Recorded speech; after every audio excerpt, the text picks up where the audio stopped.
So today we are going to test WWE 2K22. So this game is locked at 60 FPS, so we have to keep in mind like we can get more than 60 FPS in this game no matter whatever we do.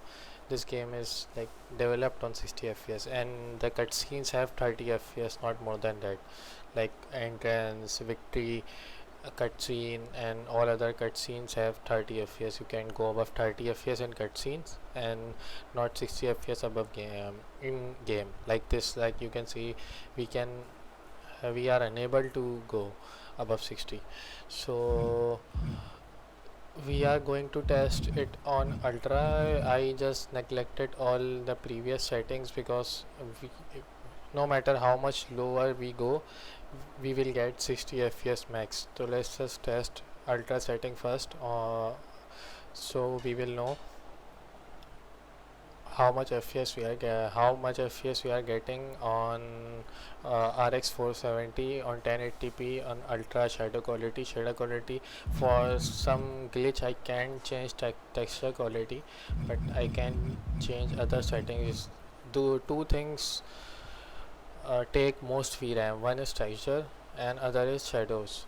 So these two things put is most stress on the GPU. So textures we can change unfortunately, but we can change shadow quality and everything like that. So here are all the details. So here it is the 1080p.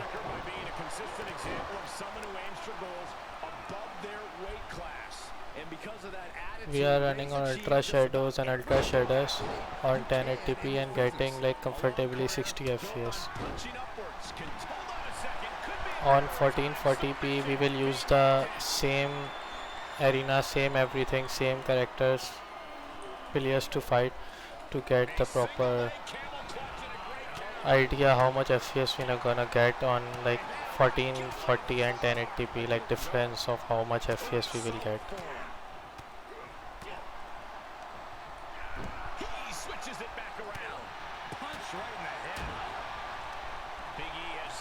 Explosive offense of any big man in WWE history, but the key to that is that he needs to be able to control the offense and, more importantly, control the flow.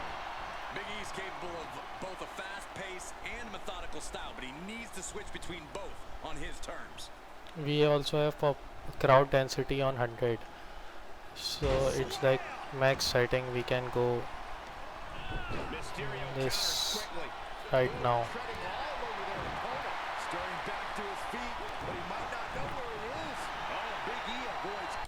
So as going lower from ultra shadow quality and shadow quality won't benefit in gaining more FPS, so we are going to try it on 1440p on ultra shadow quality and shadow quality. Let's see how much FPS we get on 1440p with the same settings.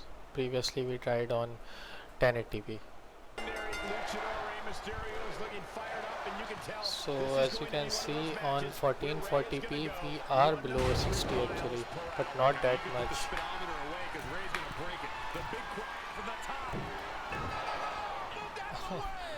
So we are getting like 50ish fps. We are getting like below 50 fps.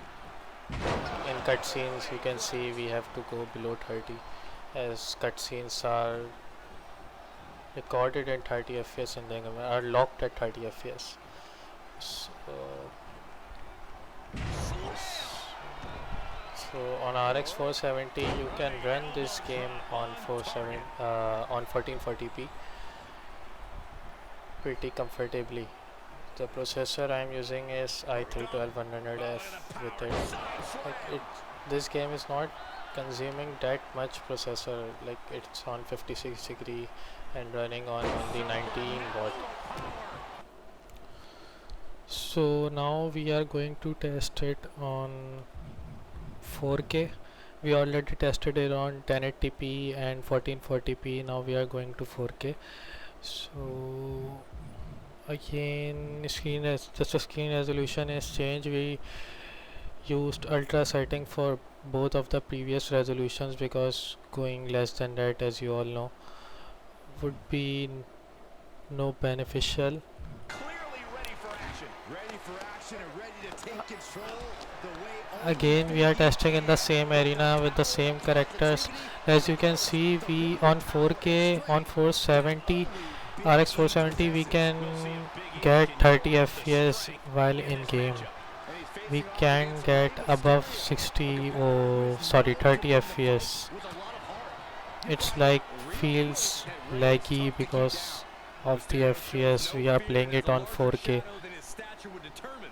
But there are a lot of people in the locker room who want to be the one to say, I brought down the biggest little man GPU in is on WWE." 100% utilization. With using max power it can use like 93 watt is the max power it for RX 470 can use. So next we are just going to lower the shader quality and shadows to check if we can get above 30 fps on 4K and how much fps we can gain. So as you can see, we will put shadow quality and shadow quality on high. Maybe even more so. We know Big E knows how to turn it on when the lights shine bright. We are above This is a Big E to be feared. 30 fps but not that much above. Like we are on 31 32 fps, like 1 or 2 fps we gained That Ray is tough to keep down. Mysterio shows no fear and has a by larger shadow than his stature would determine. But there are a lot of people lowering the shadow quality who and say, shadow "I quality. brought down the biggest little We're man." gonna lower it further to see.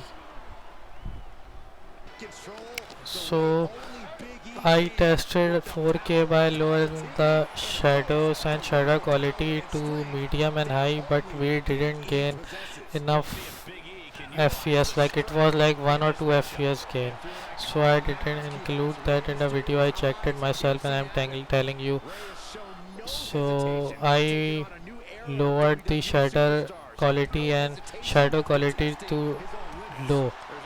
Like it's the max low we can get, the minimum setting we can get on 4K.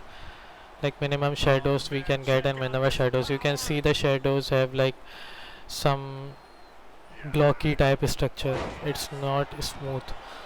We are on low. So we got like 5 or 6 FPS gain by that. So next we gonna